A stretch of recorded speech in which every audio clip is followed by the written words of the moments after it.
daily fundamental analysis. So today is March the 14th, and let's take a look at what is happening around the major currencies as usual. Well, the dollar was firmed against the euro after data showed that output at Eurozone factories fell more than expected in January, and that production in France and Germany slipped. In the latest sign, the bloc is struggling to emerge from recession. The pair Euro USD is exchanging at 1.2978. Down by 56 pips as Eurozone industrial production missed the mark and increased negative sentiment toward the Eurozone as the financial crisis and recession looms longer. On Tuesday, comments of Germany's Bundesbank that Eurozone crisis was far from over. The euro fell and has remained under pressure following the release of disappointing industrial production figures from the euro area.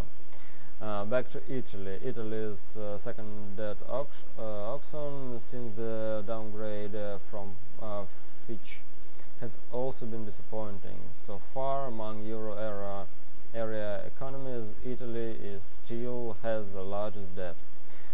So headline risk is high heading into Thursday's meeting of euro area leaders and Friday's meeting of euro area finance ministers amid concerns over the French PM Hollande's request for relaxed financial targets.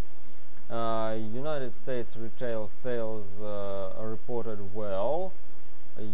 Reported well about forecast surprising markets, as many traders expect retails to miss the mark due to the increases in payroll taxes and the anxiety over budget cuts in the United States.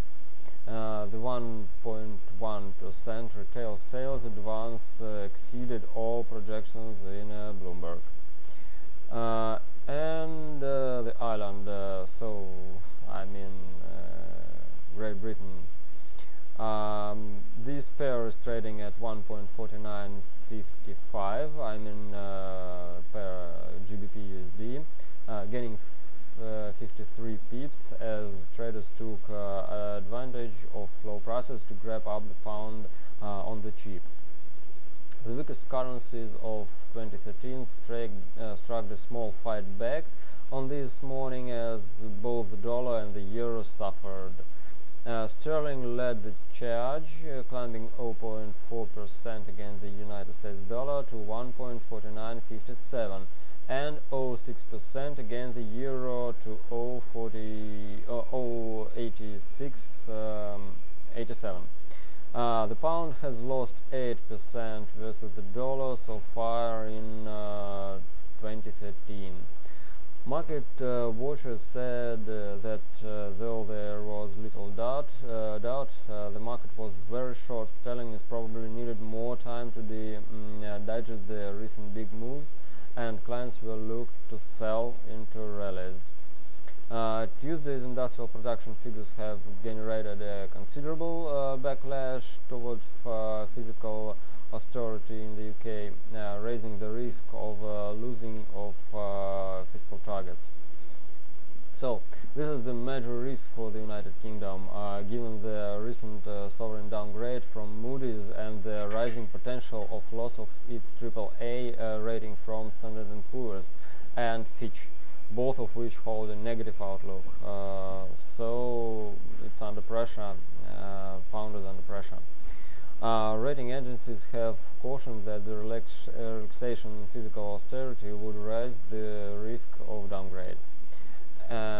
Japanese yen surprised all traders, showing a bit of strength on Tuesday afternoon and continuing into Wednesday morning trade, with the Japanese yen 29 trade at 95.78 after moving well into the 96 sharp range on Tuesday.